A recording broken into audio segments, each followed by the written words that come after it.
Warm greetings from the High 10. It is Everyday Shenanigans on this Tuesday, June 9, 2020. We'd like to bring you said information pertaining to the death of George Floyd. If you need verification for the storyline, please log on to CBS News. Judge sets conditional bail of $1 million for ex-officer charged in George Floyd's death. Derek Chauvin, the white former Minneapolis police officer charged with murder in the death of George Floyd, had his first court appearance Monday. A judge set an unconditional bail at $1.25 million, or $1 million, with conditions. Chauvin, who was seen on a disturbing video pressing his knee into the handcuffed black man's neck for nearly 9 minutes, is charged with second-degree murder, third-degree murder, and second-degree manslaughter. Chauvin, 44, appeared in Hennepin County Court via video feed Monday afternoon from the state's maximum security prison in Oak Park Heights, wearing an orange jumpsuit and a face mask with his hands cuffed. Matthew Frank, a Minnesota Assistant Attorney General, asked for a significant amount of bail because of the severity of the charges and the strength of the community's opinion, and because he says Chauvin is likely to flee. The $1 million conditional bail requires Chauvin to appear for all future court appearances, not to work in a security capacity, and to have no firearms or firearms permit. It also bars Chauvin from leaving the state and from having any contact with Floyd's family. Chauvin's attorney, Eric Nelson, didn't contest the bail and asked to address bail issues at a later date. The next court hearing is set for June 29th.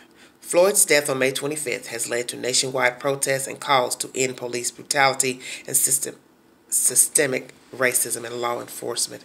In Minneapolis, city council members have voiced their support for dismantling the department entirely, and the city last week agreed to interim police reforms, including banning the use of chokeholds and neck restraints. The interim agreement comes ahead of a civil rights investigation by the state human rights department that will review whether the department had a pattern of discriminating against people of color over the last decade.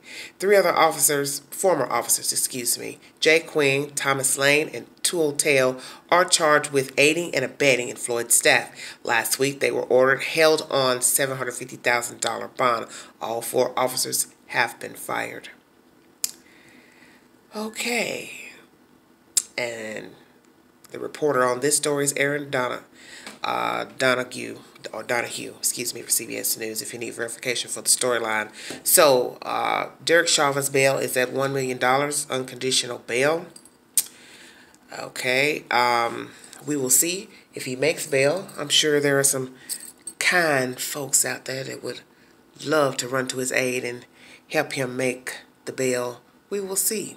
We will see if the other three officers are able to bond out of jail on the said aiding and abetting of the murder of Mr. George Floyd. But one thing I'd like to say to you, and I wanted to wait till all services were held for Mr.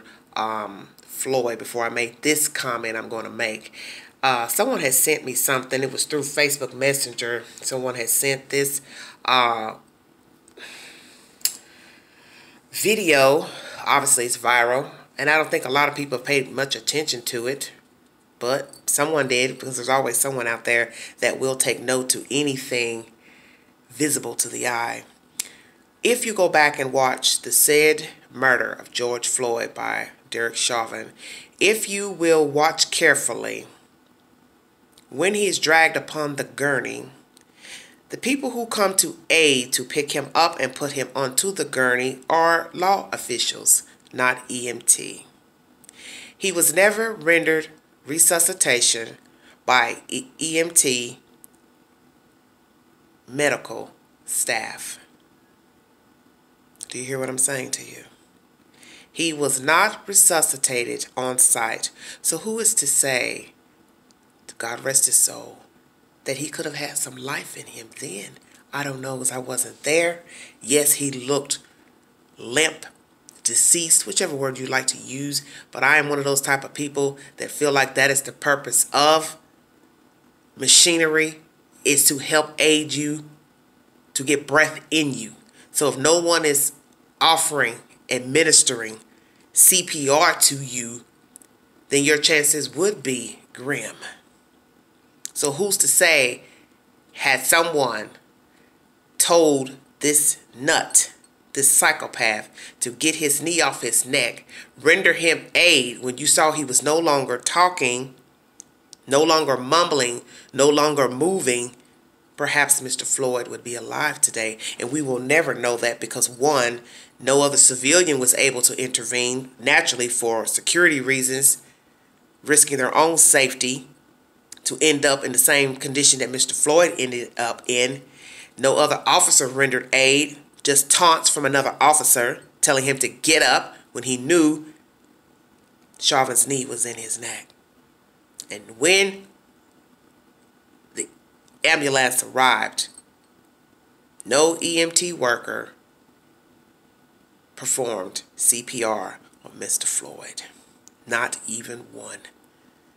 Not one person, one professional person offered CPR for this man, or the little machine they put over your mouth or whatever. You know what I'm talking about. This is heinous to me. And those two men or so, whomever, that put him onto the gurney, if you notice, they had on tan and brown clothing with a bulletproof vest underneath, which lets me know those were not EMT workers. Those were correctional officers. I don't know if they were state troopers, if they were jail staff, but they weren't EMT workers. So you all stood idly by and watched this man die. Chauvin kept his knee on him even when he was no longer breathing. Because I watched this video and it is meticulous to show the man lying there, not moving, not breathing, and his knee, Mr. Chauvin's knee, still in Mr. Floyd's neck, even when they are trying to get his knee off of him to pick him up off the ground. So no one can tell me that Chauvin did not intend to kill Mr. George Floyd. That video speaks volumes. If you watch it carefully, I don't care if you were inebriated or high, you could see the death was intentional, the knee to the neck was intentional, the cause effect was intentional. And when aid finally came,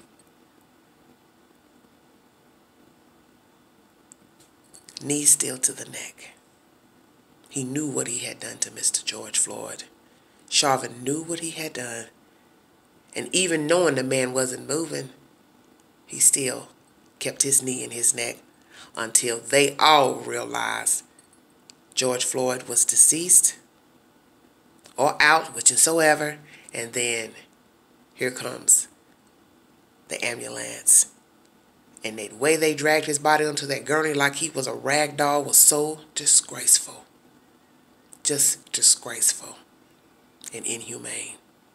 And still did not administer CPR to even see if he could be brought back.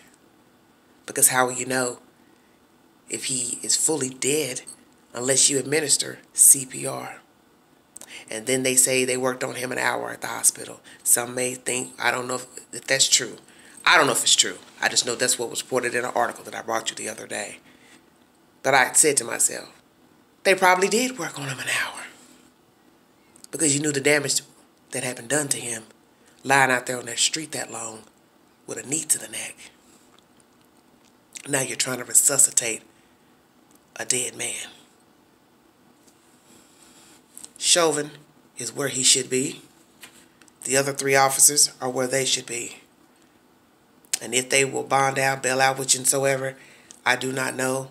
And I pray that they do not get any funds to get out. Because neither of these people should be walking the street. Not one of these officers should be walking the street. And frankly, I don't care if they even had life in them. And that's the nice side of me talking. Because what they did to Floyd was heinous. Over an alleged $20 fake bill, which we now hear the owner of the store say the bill that Mr. Floyd brought in was not flagged fake. Disgraceful. Justice for George Floyd. That is the said information.